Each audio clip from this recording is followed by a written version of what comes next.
Good going. All right, good evening. My name is Josh Phillips. I'm the Director of Planning and Implementation with the Highline Canal Conservancy, and we are really excited to be talking about the Highline Canal Origin Trailhead this evening. So the Highline Canal Origin Trailhead is in Douglas County at mile 2, just as the canal emerges from Waterton Canyon. And so these are a couple of photos from the site. On the top right, you have the trailhead itself with the parking area, a relatively steep access to the Highline Canal. On the top left are some gates known as the Swan Gates, which actually divert water from the canal back into the Platte River. So it was a critical piece of infrastructure to regulate the flow of water into the Highline. And then you see some of these open views of the Platte Canyon Reservoir, as well as open views of the foothills. And so this is a really special location along the canal, one that still ties you to the agricultural heritage of our region that the canal really connotes. And so the plan for the Highline Canal, completed in 2019, imagined this area as the Highline Canal Origin Trailhead. So this is a spread from the plan that showed the vision for this area of enhanced access to the trail, of improved kind of human health and comfort by providing that shade structure and that seating area, interpretation to learn more about the canal's origins, tell the story about the canal's transition to green stormwater infrastructure, and then really introducing that shade and tree planting to really revitalize the environmental health of the canal. So this is a vision that was established through this public engagement process 4 years ago. And this year, we've been taking that kind of general vision and trying to really land that into a specific plan for improvements in this area. So we're really excited to be working with Livable Cities Studio, who's prepared the materials for this evening, and they developed some materials for our first round of public engagement. So we're going to go through some of those materials to get everyone caught up, and then we'll review the preferred plan that we've developed for the first time with you all tonight. So here's a little bit of context about the site. So we're looking at Platte Canyon Reservoir here and Waterton Road that runs parallel. The entrance from the road is denoted here on the map. The trailhead parking area is kind of small and somewhat informal. There's an existing gate there at the trailhead, and the slope from the trailhead to the trail is pretty steep. It's not ADA accessible. So accessibility of the trailhead has been one of the main themes that we've heard through our public engagement process. As you move along the canal in this section, there's this opportunity to really create an interpretive area along the canal to learn about the canal's history and its origins here at the start of the ditch. And so there's existing canal infrastructure to be interpreted there at number 2, views of Platte Canyon Reservoir highlighted at number 3, the Waterton Canyon views as you look back to the foothills and can see where the Platte River and the canal emerge from the foothills. It's a really unique view corridor along this 71-mile canal. And then you've got the habitat that the reservoir provides, most notably significant birding habitat. And so we definitely got a lot of feedback, and we're lucky to have some engagement from the Audubon Society about how we can really highlight birding in this area as a particular draw to the Highline Canal Origin Trailhead. So this is another map that starts to provide some more detail that the planners developed as kind of a study to look at some different opportunities for some pull-offs, for seating, for shade structures, to leverage the different view corridors. And so it's just another way to look at this area of where do we have space along the canal to have improvements where you might stop to sit and take a rest, where you might sit under the shade structure and enjoy the view, where you might read an interpretive sign. So we have opportunity on the corridor, but also some of these particular areas that stand out where you have more space for these types of improvements. So we took this kind of map view, and then in the first round of public engagement, really started to ask questions about the types of improvements that people wanted to see in this area. And so you'll see this is kind of a high-level summary of the feedback that we received. Interpretation was a major theme. 77% of respondents chose history and heritage as the most important content theme for interpretation. But you'll see even on the access and accessibility, the improved path connecting the parking lot to the trail, signage along Waterton Road, and then the improved parking lot were high priorities. And then on the site elements, some of the furnishings that can improve the user experience along this section. We really heard that strong support for a shade structure, for benches and seating, and even for bike amenities in this area. What we heard, some other highlights, I would say the restroom in particular. We are working with Douglas County to hopefully add a restroom at the trailhead. I think we heard the feedback that if we're encouraging people to come and use this section of the canal as kind of an outdoor classroom to learn more about the history of the trail, having a restroom in the vicinity is really critical. And then, the accessibility, respecting the natural elements of the trail, prioritizing shelter, telling the story of the canal, are all the kinds of themes that we heard in that first round of public engagement.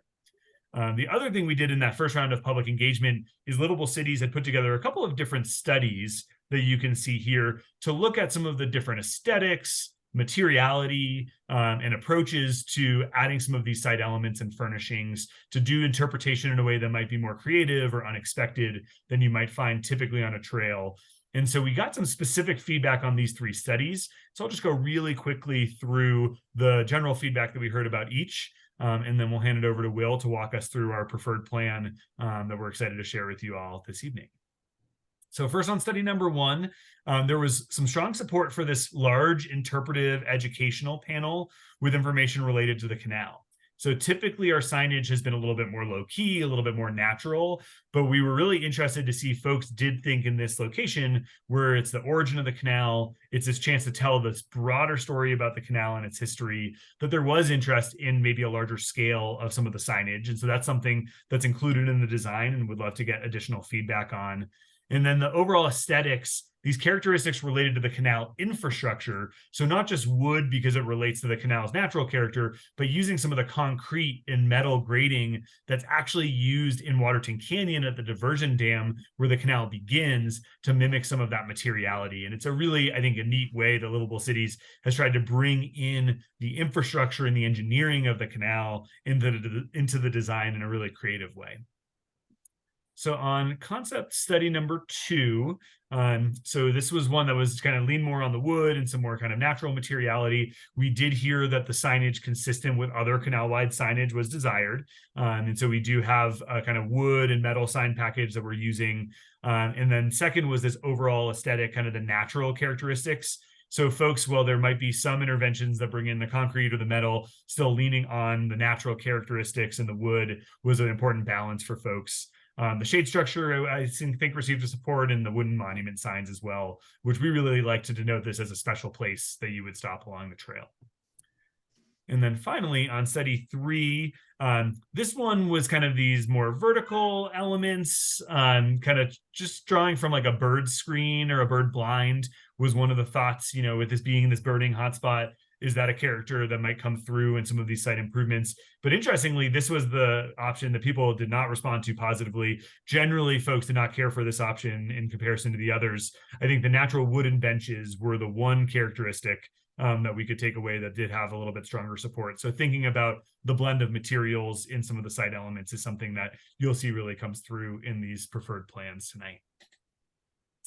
So the last thing that we kind of teed up in that last survey was this approach to interpretation. And so I think this is important just to share because this area is intended to be an interpretive area where you can come to learn about the history of the canal, how we do signage and interpretation in a way that's creative, that's engaging, that tells this complete story of the canal, maybe tailors to different audiences. So really, it's a unique challenge, and it's going to be, I think, a really fun part of the process as we get honed in on the different locations where signage and site elements might be added. The process to develop the content for the signs and the designs for the signs is going to take additional time. So there'll be room for more conversation and more input about the different approaches to interpretive signage. And it's one of the areas I think we're most excited for as the Origin Trailhead to really make this stand out as a somewhat unique location to come and learn about that unique history of the canal. So that was what we did in our first public engagement process. So from that public input that we received, we then worked with Livable Cities to develop a preferred plan for the Highline Canal Origin Trailhead, and we're really excited to share it with you all tonight. And so I'm going to turn it over to our lead designer on the project, Will Viitanen from Livable Cities Studio, who's our project manager as well, and he's going to take us through the preferred plan. Thanks, Josh. That was efficient. So good job moving through that. Hopefully everyone can hear me. I see some nodding. That's great. So yeah, a few of the members I think in attendance tonight have seen a preview of this with from the last kind of survey and and public meeting, we did have a community panel that we sort of vetted some of these ideas and helped they helped us kind of land them, in the appropriate locations. But yeah, I have I think it's actually just 3 slides, but we'll kind of move through sort of a broader kind of site plan like this, and then we'll dive into 2 key areas, which are at the trailhead itself on the south and west, and then sort of at the bend, which we're calling sort of this reservoir overlook and interpretive area. But maybe we can kind of just use this plan to start off to just kind of give a general overview of some of the improvements at a kind of macro scale. So here we are. Josh kind of mentioned, the existing parking is a little bit informal. It's in ill repair from a surfacing perspective, and there are some challenges from accessibility in terms of, actually joining or meeting up to the trail. It's a steep slope. There are kind of mixed uses from, peds and bikes, but also equestrian kind of traffic that have caused some rutting and all of that. So one of the general kind of improvements in this area is really not a full resurface of the lot, but regrading and filling in potholes, and then potentially denoting some of the striping in sort of the gravel surfacing of the lot, as well as formalizing the trailhead on the northeast of the lot, and introducing a couple like key amenities there. So potentially a restroom or portalette structure and enclosure, some sort of welcome signage, probably a resting spot with a bench, and then, some wayfinding signage as well to just orient and kind of introduce folks to the trailhead and where they are. And then reworking the grade on the hill for the switchback. So we looked at a variety of different routes to tie into parking, and tried to find a alignment that essentially builds off of the existing, but gives us a longer run. And through, some stone boulders and some other retention, we can kind of lower the grade down to about a 4.8% slope, but something that's gradual and uniform and provides landing at the sort of bend or transition in the switchback, so that's kind of comfortable for all. To do so, we're looking at lowering a bit of the actual trail at the juncture with that sort of switchback. So we don't actually need that much more run. It's just a little bit of grade off the top, giving a haircut to the trail in this general location. And it would be very gradual. You wouldn't even notice it unless you were a civil engineer. So then once you hit the top of the or the kind of trail itself from the switchback, we would have a couple orienting moments or monuments, really, like a landing monument that would kind of signify and kind of mark the trail, as well as have some signage and also some bike amenities. So probably a bike pump and repair station, as well as maybe even a U-lock, just if you wanted to walk a segment of the trail, or even park your bike while you then kind of experience this kind of pause and overlook. And so I won't go into as much detail on this until we jump into the next slide, but just further a little northeast, then we would have kind of maybe the meat of this sort of trailhead, which would really be kind of introducing a way to connect to and interpret the story of those swan gates and the connection of the canal to the Platte River, and also have a sort of timeline or history wall that can kind of share a bit of the making of the canal, but over the course of its history, and have that as a very visual kind of unique sort of way to tell that story. My dogs are barking like crazy upstairs, so hopefully no one can hear that. So then we have a couple options that we'll look at for that, but 3 of them. The first one is really sort of a small pause and overlook that's on the northeast of the existing Swan Gates, and that kind of allow you to look down into the canal while staying clear and slightly removed of the existing infrastructure.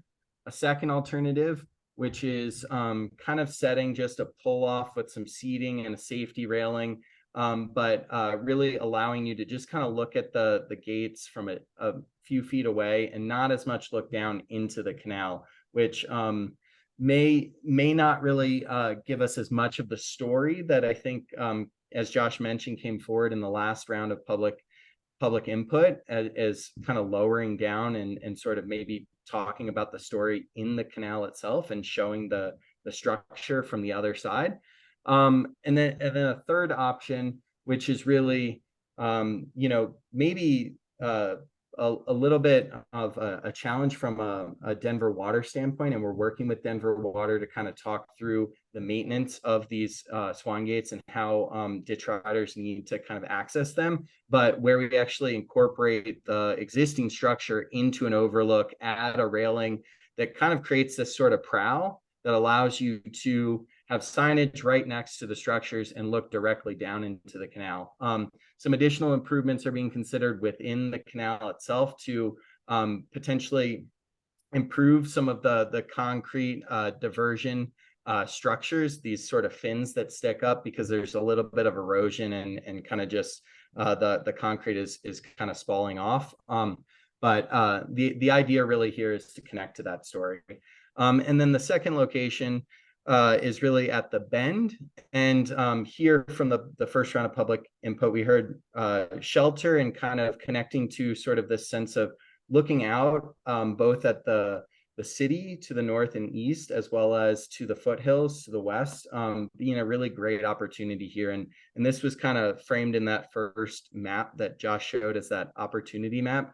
Right at the bend, you're afforded a view northeast as well as west that is really unique and allows visitors to really kind of make that connection from upstream all the way to impact on the city and to the broader region, the impact of the canal.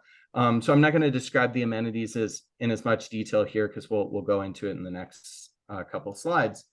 So on the trailhead itself, I touched on a few of these, but I do want to make sure to kind of highlight with some images sort of what we're talking about. So we talked about improvements to the surfacing that would be a lighter touch in the parking lot and potentially defining some of the spaces so that it's a little less ad hoc and can work with sort of all users.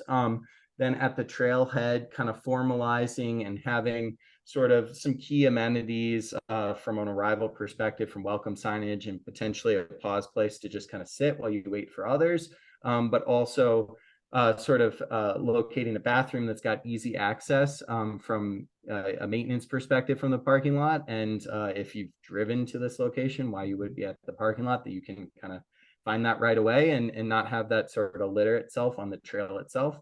And then working your way up, I kind of described a few of these in more detail, but sort of the landing monument idea that we're talking about is really building off of the language of the existing sign package. So these wooden monuments that kind of have badging, but also can introduce little pieces of story as well as, connect to the trailhead or some aspect of the location itself. So this is really used as almost a larger placemaking icon monument that could have some signage wrapped on it. And then right here at this trailhead landing and signage, this would be more of a kind of welcome kiosk as well that would have some rules of the trail as well as potentially a map. And then kind of moving further along the history wall and timeline, and it's always kind of hard to find a good precedent image. So this one sort of in the bottom that you see here looks a little more from the 80s than I think and feels very foreign from the canal perspective. But the reason we showed it was really for scale and sort of the sense of a stone base. But maybe we can talk to the image that's right here in the top right. But the idea is to really use kind of a base of stone that on the sort of abutment walls of the Waterton Dam upstream, there are these stacked stone kind of slabs. And again, as Josh mentioned, pulling some of that reference of material from both sort of steel and mesh to the stone and the canyon walls, I think from upstream to interpret down here really will connect folks to the story of the origin of the canal. So that stone base with then some larger kind of panels above it that would have, sort of a graphic timeline that could touch on kind of key points, but more so is an overview timeline. It's not as detailed in terms of it's not a history lesson. It's more of the overview. And then the idea from the community panel, we've heard a lot of great ideas in terms of adding supplemental through either QR codes or some other means to link to more of a rotating and in-depth, kind of repository of information that could connect to, a deeper kind of less cursory, I guess, history of the canal. So this would be sort of that gateway to both an overview history if you're visiting for the first time, as well as a more in-depth connection to these stories. And then I did kind of talk through those three options, but I just wanted to kind of maybe touch on them while these views are up here. So the one that I was just sort of talking over right here, is that first one where you would have sort of an overlook that kind of projects slightly off of the edge of the bank of the canal into the canal, but it's not spanning over, the actual center of the canal or anything like that. You're just occupying sort of the shelf, but from a slightly different perspective, and enough so in that you get a better vantage point looking down at sort of the diversion kind of fins, as I described, as well as at the swan gates, and that this kind of sort of, we're thinking it's a lighter deck. You feel like you've detached slightly from the trail itself. It gives you a different experience. So it becomes a very intentional pause place that maybe has some seating and some interpretation and storytelling to it that becomes, in concert with the other improvements like the history timeline wall and sort of the monument, this becomes one sort of really almost outdoor museum kind of room in a lot of ways that can really have that deep, rich link to storytelling for first-time visitors as well as those who visit daily. So then now at the bend, which, as I kind of described, was really at that sort of, we'll call it kink maybe of the canal trail as it goes around the reservoir.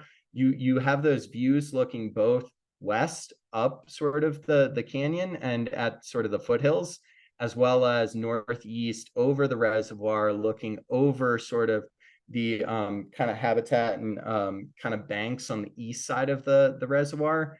This amazing kind of shoreline. And then you also can see the city skyline in the background of Denver. And so as we kind of talked about this sort of structure and this need for almost a kind of rain shelter from daily users and bikers who just want to have a spot to rest, as well as a second link to this kind of broader story of the canal, this area became really, an obvious choice to connect on this broader story and really cite a structure that's not obtrusive, but can be an icon and a destination in its own right as well.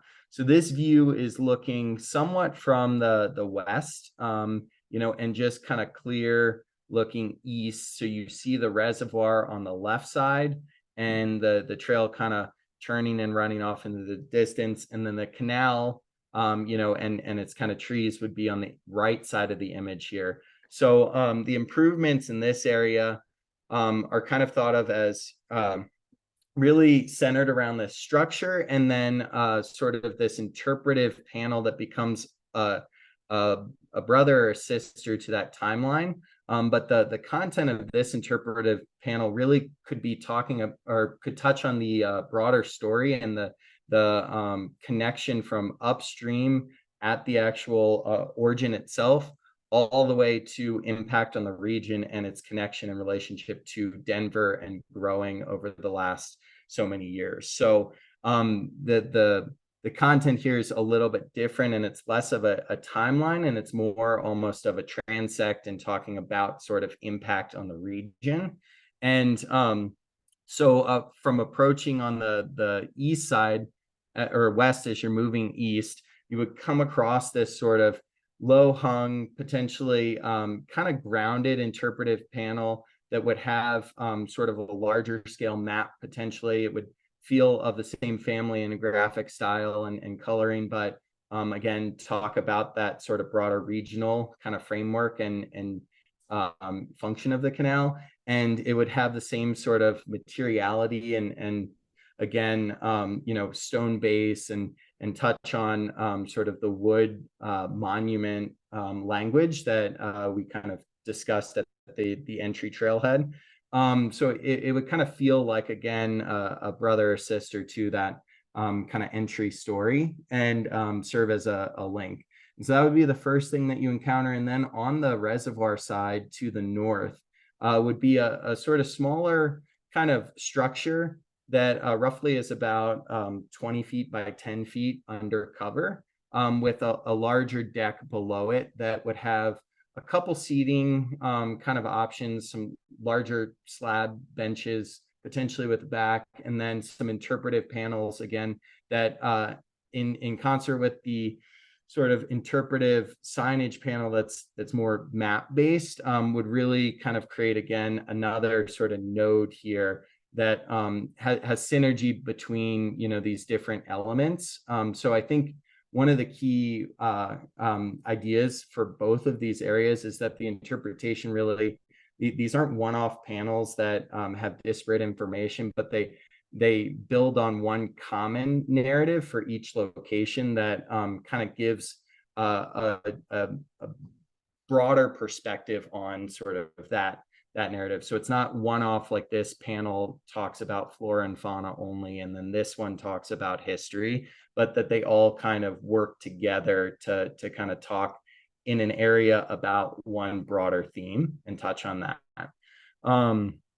And then a couple other images just to clarify maybe on the structure, because a lot of attention was paid towards siting this with existing trees in mind, landing it in a way that doesn't disturb or impact any of those, but kind of nestles between trees, as well as is visible but not, again, obtrusive from either perspective, moving from the southwest as you kind of are coming from the trailhead east, or if you're coming from the opposite side and you're moving west towards the trailhead, that this is really sited well. So it's relatively light in its framing. The roof plane would provide rain cover, and perhaps there could be some partial wall that provides a rain screen component on the north side to it.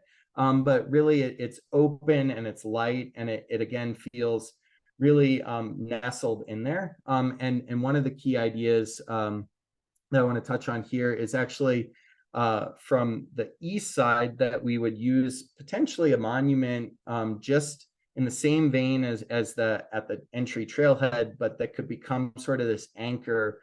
So we're really building off of the language of the signage package and what you see elsewhere on the canal, but we're kind of using it in unique and fun ways. And then the last image that I just want to touch on here is sort of this is a different scale, but this sense of deck grading and detaching or removing or stepping off of the canal trail, and kind of having a sense that you're floating or you're above the landscape.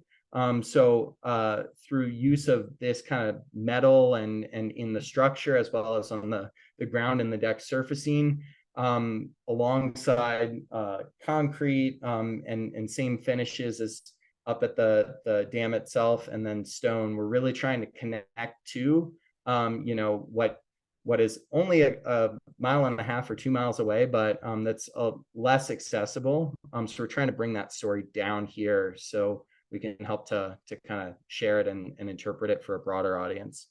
So I think that probably covers it. Josh, did you want to touch on next steps? And then obviously we'll open for a question and answer period.